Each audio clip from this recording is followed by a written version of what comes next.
October 22 is a very significant day in the history of our beginnings. Welcome to the Adventist History Podcast, episode number 65, The Color Line, Part 6. Last time we talked about the end of Arthur G. Daniels' presidency as General Conference President and the rise of W.A. Spicer, spicy, and his role as General Conference President, how he was kind of focused on mission more than Daniels, while Daniels moved into a role as secretary. They just kind of switched spots, while Daniels moved into a role as secretary working on the training of ministers, starting what became Ministry Magazine. That was his baby. We also talked about the Glendale Sanitarium and how that went way over budget and the kind of the role that Adventist institutions were playing at this part of Adventist history in the 1920s. And I think that we're caught up. So it is time to return to the color line, my friends. The last time we visited the color line, we talked about how Louis Sheafe, the man John Harvey Kellogg considered to be the best preacher in Adventism, had left the church, came back again, left again, ostensibly because of the segregation practices in the church. A sympathetic newspaper in Savannah, Georgia, described Sheafe's final split with the church, writing that it was, quote, because of the oppressive and unjust discrimination against the Negro by the officials of the denomination, end quote. A Denver paper called Sheafe's second split with the church, quote, an event of great historical importance, end quote, and called Sheafe and his congregation a, quote, heroic body of Christian workers, end quote. Why did Sheafe break ranks with the denomination a second time? Well, the Denver paper mentions that Sheafe couldn't accept Ellen White's counsel in Testimonies Volume 9 that the colored and white Adventists should not labor together, shouldn't work together. And this is kind of puzzling because didn't Sheafe read the first sentence of the chapter in question where Ellen White writes, quote, I have some things to say in regard to the colored people of the southern states of America, end quote. She wasn't writing to black Adventists in Los Angeles, where Sheafe was, and she went on to say, quote, in different places and under varying circumstances, the subject will need to be handled differently.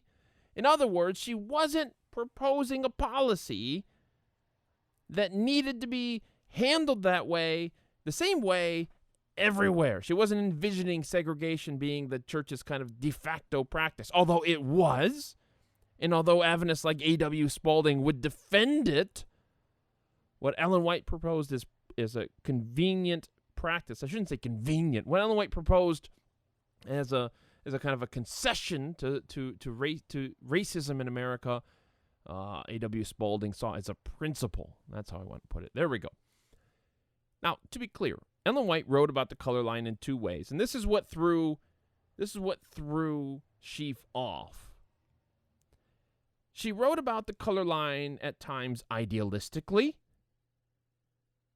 You know, this is the way things should be and should be in the church. And she would at times write about the color line pragmatically. This is what we have to accept as reality. Now, she believed that the Bible recognizes no caste or color. She believed it was ideal for white and black people to worship together in the Seventh-day Adventist Church, but it was her pragmatic statements that Sheafe and others found troubling. The way she counseled white and black workers not to work together, the way she counseled believers to build separate white and black churches, the way she urged black believers to not push for social equality. Now, Sheafe told the Southern California Conference leaders that he believed Ellen White was a prophet, but that he doubted Ellen White even wrote those pragmatic statements because he couldn't figure out how do you square these statements together. Such was the contrast he saw between her idealistic and her pragmatic statements that he couldn't or just wouldn't reconcile them. So he didn't think that some of these statements were things that she had actually said or written. He believed that others had somehow slipped them into her writings, which is just a common thing. Like, a lot of these people who want to hold on to Ellen White but can't accept something she said, they find ways to throughout Adventist history to say, well, this wasn't inspired, this was. And especially for Sheafe, who held on, like many did, to some notion of verbal inspiration. Anyways, he couldn't reconcile them or wouldn't reconcile them. It's not clear whether Ellen White's writings on the color line were really a stumbling block for Sheafe or just a convenient straw man. I mean, they were a straw man. It's clear when you read his objections. I mean, they're sincere.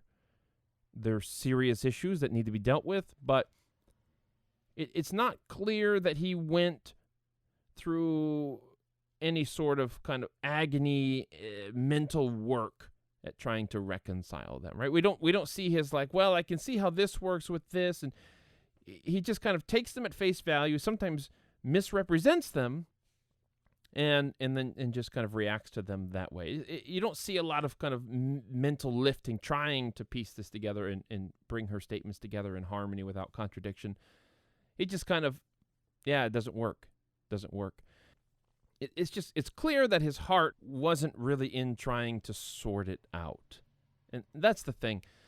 In Testimonies, Volume 9, Ellen White counseled believers that they should not claim their rights if claiming those rights would hinder the cause of God. Okay, this is an example. Doug Morgan, the Adventist historian, points out how Sheafe blasted that statement, calling it, quote, the most flagrant submission to prevailing prejudices, end quote. What Sheafe completely missed, as Morgan notes, is that Ellen White was just paraphrasing Paul in 1 Corinthians 10, which, just to refresh your memory, says, in the NIV, I have the right to do anything, you say. Paul is quoting his critics. But then Paul adds, but not everything is beneficial, right? All things are lawful, but not all things are useful, that kind of thing. That's basically what Ellen White was saying. Like, she was basically saying, look, the colored people have the right to full equality in every sense of the word with white people. What they should not make or lay claim to that equality when doing so would hinder the cause of preaching the gospel. She's trying her best to echo Paul in 1 Corinthians 10. And Sheafe just kind of misses this. And at the end of the day, it's hard to dissect Sheafe's relationship with the church. And that's mainly because Sheafe kept his cards close to his chest. One thing is crystal clear, and that is that, for whatever reasons, Louis Sheafe did not have a close relationship with church leaders. And that's going to be our theme in this episode, by the way, just letting you know now. It was all too easy for both sides to fill the distance between them with assumptions. Both sides. We had an immensely gifted black preacher in a time of difficult racial issues with few close friends in administration or among his pastoral colleagues.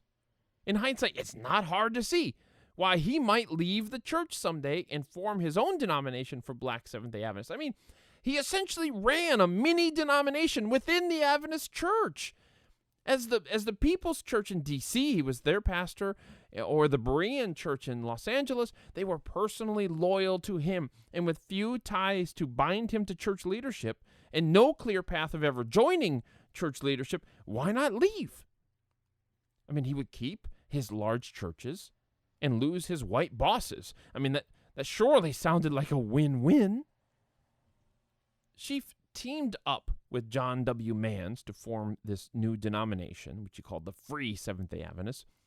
Now, Manns had been an evangelist who settled in Savannah, Georgia at long last. His congregation there built a church without asking church leaders for money, which most congregations did. They needed some money from the conference to build a church. They also kept the title to their property rather than handing it over to church leaders, as was policy. Again, you have another talented black leader who felt he couldn't trust white leaders with the deed to their property that they were paying for. Manns was tired of getting scraps from church leaders, building crummy black churches, while these huge whites-only sanitariums cost hundreds of thousands of dollars, or in the case of Glendale, millions. And when Manns took his congregation out of the denomination, he complained about discrimination, not about doctrine. Now, Manns summed up his problem with the Adventist Church pretty clearly.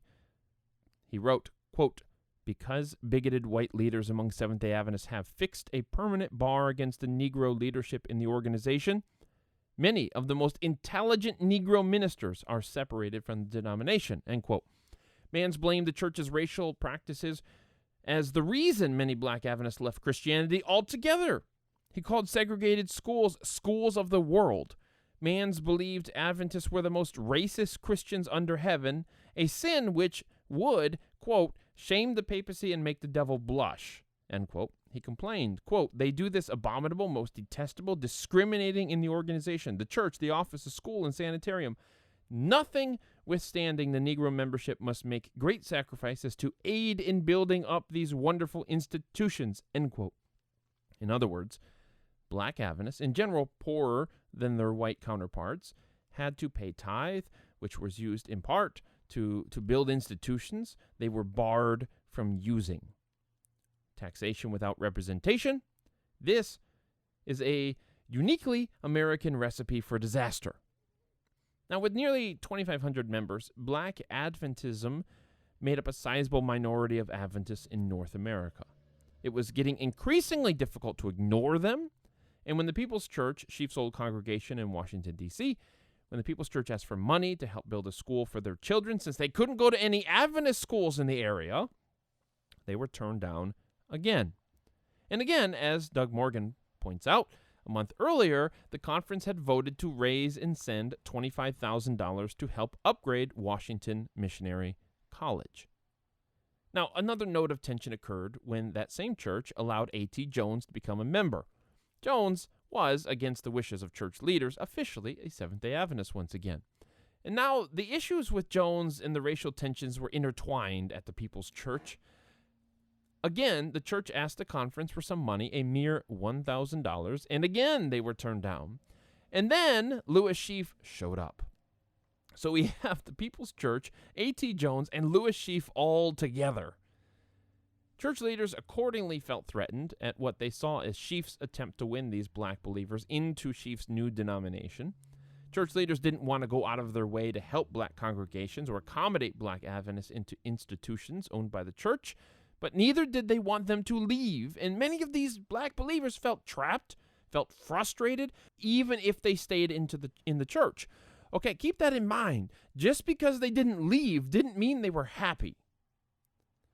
Now, like Sheafe, the People's Church left the denomination a second time, and it probably didn't help that a few weeks after the People's Church left, church leaders pledged $18,000 to build a new black church in Washington, D.C., yet again. So they had $18,000, right, that they could raise for a new church, but wouldn't give the old church $1,000, right? Like this definitely just struck a chord with believers in the area as a practice of discrimination. That's certainly what it looked like to them. I'm sure church leaders had a different explanation for that. Now, the church refusing to fund black projects had become a tradition by the time we get to James K. Humphrey in what Calvin Rock calls, quote, the most storied defection in black Adventist history, end quote. Humphrey was an early proponent for a Negro department, which of course happens in 1909. Years later, he famously recalled having been approached in 1905 and urged to leave the denomination. He publicly proclaimed his loyalty to the Seventh-day Adventist Church, rejected calls by other black preachers for him to leave. If Humphrey's memory is accurate, this means that he was tempted to leave the church before he was even an ordained minister in that church. And it's worth pausing on this point because a few things are now clear. First, that even though high-profile black preachers defected, most stayed in the church, okay? Second, that there was considerable pressure on black believers to leave. They were pressured by black Christians on the outside who couldn't understand why you'd want to stay in a denomination that wouldn't let you eat in the general conference cafeteria, that wouldn't let you go to one of the church hospitals when you're sick, who wouldn't let you attend one of the church schools. Why would you want to stay in that kind of a church? Right? So they had that pressure from within the black community, those who are outside the Adventist church. Like, why would you belong to that church? And they also there was some internal pressure, some discontent of believers inside the church who no doubt felt much of the same, right? They keenly felt that pressure. So when Humphrey trumpeted his immunity to these pressures, right? Like I was asked to leave in 1905. I said, no, I am going to stay. It must have been calculated to signal to church leaders that he's not Louis Sheafe, right? Church leaders who had no doubt grown weary of these kind of high-profile defections. Kellogg, not related to race, but Kellogg defects, right?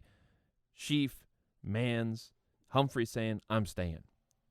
Now, Humphrey seems to have had a good relationship with church leaders from the beginning. He was one of the first members of the Negro Department's executive committee. He was a delegate to the General Conference session of 1913 and many sessions after that. His main church was in Harlem, where by 1920 he had 600 members. Now, those numbers made the first Harlem church the largest in the Atlantic Union. In fact, the third largest in America. Third largest Adventist church, white or black, in America. Humphrey became the de facto representative of black believers in the Atlantic Union, owing to the fact that most black believers in the Union were members of one of his churches. Of the 59 black delegates to the Greater New York Conference constituency session, 48 of them were from Humphrey's Harlem congregation. So why did Humphrey stay while Sheafe and others left? I mean, we don't know for sure. Why did he stay at this point? One reason may have been that he was more thoroughly apocalyptic in his faith. He admitted that when he first became an Adventist, he believed that Jesus would come in 5 years. Even after 20 years had passed, he still believed Jesus would return in this generation. Because of this belief, he could say two things. First, that anyone willing to jump ship at the 11th hour had no hope of swimming. Number two, as he put it in a sermon to the 1922 General Conference session, quote, let us thank God for what we suffer, end quote. Because Jesus is coming soon, we should expect suffering. We must learn to endure suffering of all kinds. In Humphrey's response to the brother who asked him to leave back in 1905, Humphrey claimed that he could find no precedent in the Bible for leaving God's movement, quote, under any circumstances whatever, of hardships and trials and troubles, of wrong treatment by his brethren, never a precedent for any man to turn aside from God's organized plan of work and succeed, end quote. The part of that stands out to me is the phrase wrong treatment by his brethren, right? Even if you're treated wrongly by your brethren in the church, you shouldn't leave. Humphrey, like most black Adventists, were, of course, well aware of the church's mistakes. He simply just didn't think leaving was the right thing to do. He said this in the context of another wave of John W. Manns' criticism of the church, so we must understand Humphrey in that context. Manns is out there claiming that the church is racist, etc., etc., etc. Humphrey is on the inside saying, look, I get it. There's wrong treatment by your brethren. I get it, but that's no reason to leave the church. In the 1920s, Humphrey really was the new center of black Adventism. He had planted some 7 churches in New York City, baptized over 300 people. His first Harlem church was the third largest in the United States, as we've said, and he wasn't even close to being done. He hinted that he'd love to be sent to Philadelphia and Chicago to plant churches as well. Of course, it may have occurred to church leaders that those churches, like Sheafe's, might prove to be personally loyal to Humphrey. So, in any case, they denied his request to leave New York City. And then dark clouds began to roll in. In 1929, Beryl Holness, a member of the First Harlem Church, applied to attend Loma Linda, what became Loma Linda University, and was denied on account of what the school called her, quote, nationality. That same year, black Adventist leaders banded together and asked for creation of and leadership of regional conferences. These regional conferences would allow black Adventists to hire and fire their own workers, raise and dispense funds, hold title to property, basically anything a state conference can do. The General Conference set up a committee of 18 people to study the issue, including Humphrey, though Humphrey was one of 6 blacks among 11 whites, so they were outnumbered about 2-1 on the committee. In the end, the committee, quote, emphatically and absolutely, unquote, shot the idea down. What's more, the black leaders were told, quote, black conferences are out of the question. Don't ever ask for a black conference again, end quote. We'll see who gets the last laugh there. Somewhere in here, Humphrey began to change. With the idea of regional conferences shot down, stomped on, and burned, the notion of an all-black community where black members owned and operated everything sounded pretty good to Humphrey. He called this idea Utopia Park, which in hindsight, could be the title of a Stephen King novel. Anyway, you have to understand that the 1800s and early 1900s were an era for utopian projects, even if few of them lasted very long. We're more cynical about these utopian projects today, right? They're now dystopian projects for us, but Humphrey wanted to build this utopian New Jersey. Yes, New Jersey, the state all of us naturally associate with a utopia. Anyways, don't be too hard on him for this idea. I think it's worth getting your mind where his was. I mean, everywhere you see your people are not allowed in this hospital or that school. You know, you're not able to exercise the political weight that your community should be having in society. Right in the South, black people aren't allowed to get to the polls. They're being charged poll taxes. They're being beat. They're being lynched.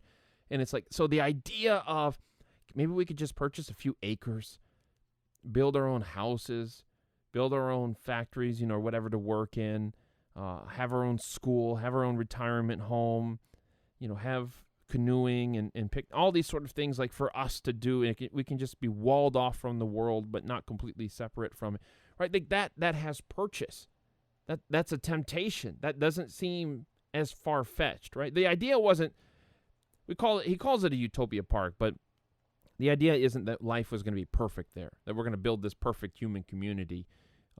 It was more of a desire for these things that they could not obtain in the world around them, including in the church. Now, so Humphrey began selling lots. You could get a house for $600 or a house on a corner lot for $650. You could buy business property for $750. All colored people were welcome, regardless of church or creed. It was non-sectarian, and that's, of course, how John Harvey Kellogg describes his project as well. And that's a phrase that will alert church leaders and raise some red flags with them. But in any case, it was meant to be a paradise, right? 16 acres of hills, gardens, a 3-acre lake, all within view on a good day of New York City.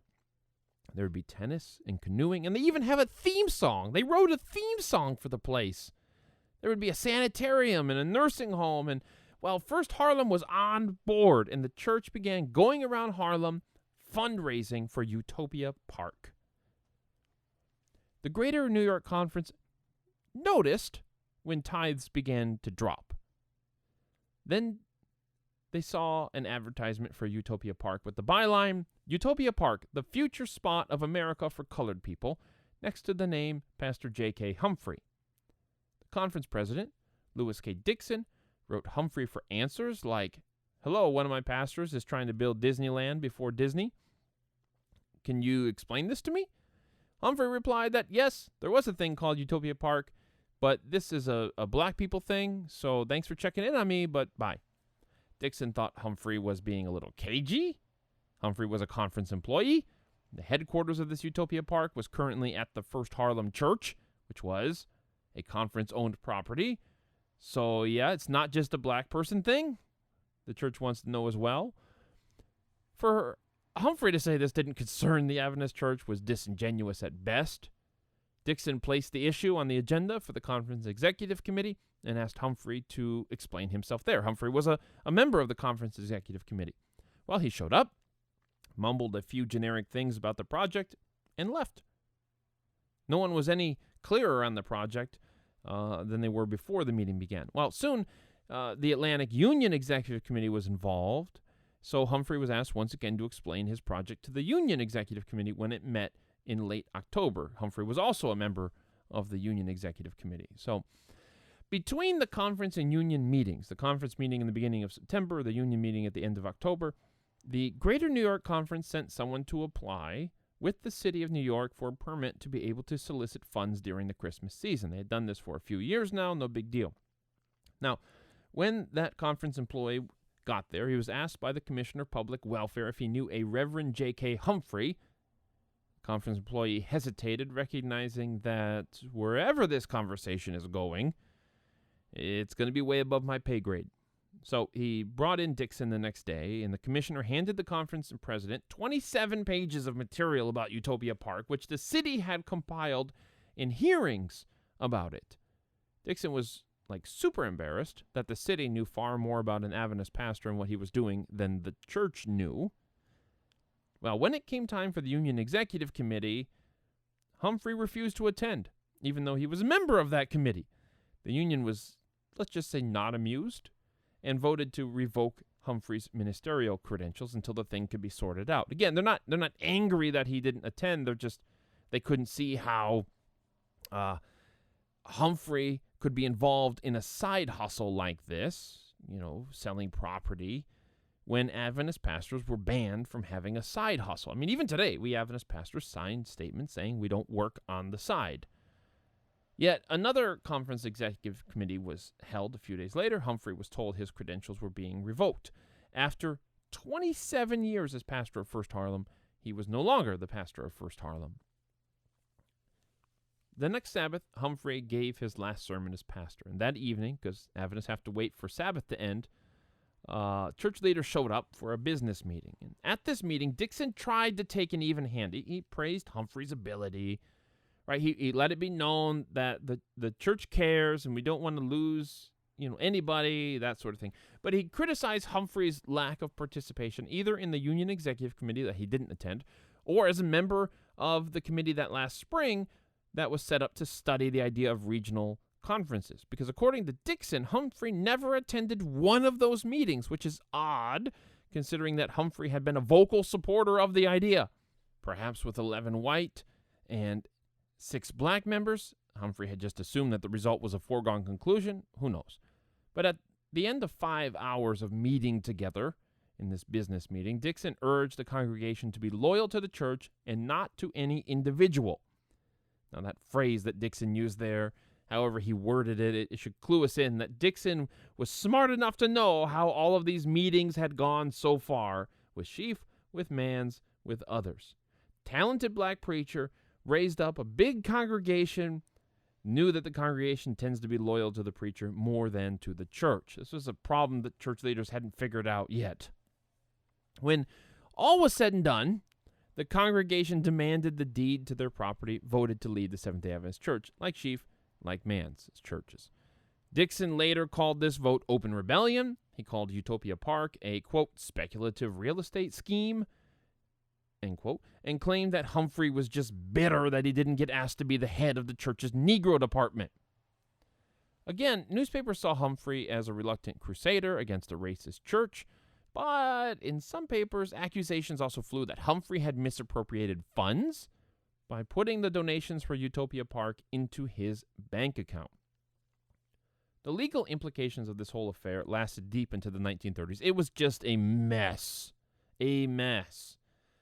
Lawsuits flew around. Recriminations had to be untangled. The First Harlem congregation refused to leave the church building, so the denomination sued. Eventually won, of course, because they held the deed to the property. Then the congregation said, oh, you know what? Can we buy it from you? And why that wasn't their first move is beyond me, but they wanted to pay $25,000 for it, plus a little upkeep, and the denomination, at least the General Conference, had no problem with that. In 1934, the New York Age, a black-run paper in New York City, carried a headline above their masthead, Reverend Humphrey wins out at conference. This was a story about Humphrey's new group that he had formed, like Louis Sheafe. He formed a denomination. The United Sabbath-day Adventists is what he called it. And it was about some of their internal politics. Humphrey was fighting for his place as leader of this denomination. And I'm not making this up, okay? I'm not making this up at all. The New York Age reported that at this meeting of the United Sabbath-day Adventists with Humphrey, a husband and wife allegedly arrived from Jamaica to confront Humphrey with his secret love child. Jerry, Jerry, Jerry. If you're not in America, you're probably not going to get that reference. Anyways, it all got very weird and very messy. Interestingly, the Jamaican Adventists, and by this I mean Jamaica, the island, not Jamaica, New York, they sided with the church. Not being African American, they're looking at this race thing differently, can't understand what's going on. And I should add that Humphrey himself was Jamaican. Anyways, the but he had worked in America for some years, right? Become acquainted with the plight of colored people in America. But the Jamaicans sided with the church. The church there released a special supplemental issue dedicated to repudiating Humphrey's actions. The Jamaicans took issue with Humphrey's claim that black people pay tithes and offerings to get nothing in return. This is what they wrote, this paragraph. Quote, "He knows, as all may know, that a large part of the annual appropriations of the General Conference is being used for the colored races of the world. White people have collected nearly half of the harvest ingathering receipts, which are now used for Jamaican church schools and church buildings for our colored people. How terrible, then, for a man to declare that," and they're quoting Humphrey here, "in no instance has the colored people gotten any returns or benefits from the white people for their money." The Jamaican goes on, "Mr. Humphrey must know that for every pound raised by the colored people, many pounds have been raised and contributed by our white brethren." End quote. Though Humphrey had more positions of church leadership than Sheafe had, once again, it seems that he had few close personal relationships with church leaders. And once again, this gulf between them made it impossible to resolve a disagreement. Dixon corresponded with Humphrey. Yes, he wrote him letters. He did everything by the book, but he didn't go out of his way to personally discover the truth. I mean, he didn't, for instance, visit the headquarters of the Utopia Project, the first Harlem church, until the business meeting to fire their pastor of 27 years, right? If that's the first time the conference president is visiting your church during this whole affair, it's too late, right? If your goal as conference president is to win them over, to let them know that the church values them and cares for them, you should probably show up before you have to show up to fire their pastor, right? So you're seeing like this gap between church leadership who are doing things by the book in this case, right? Just kind of clinically, perfunctorily, just handling things, as they should be handled according to the book. But you're not seeing a lot of heart. You're not seeing a lot of personal warmth here between the people involved in this situation. I can't emphasize enough how much personal relationships matter in church work. They matter far more than position. How important these things are to resolving issues, and no issues back then were more important or of greater significance than the color line. Yes, we're going to have many more color line episodes in this podcast, and yes, many of them are going to sound like the same plot line over and over. But it's a story that needs to be told. There are lessons here that need to be learned.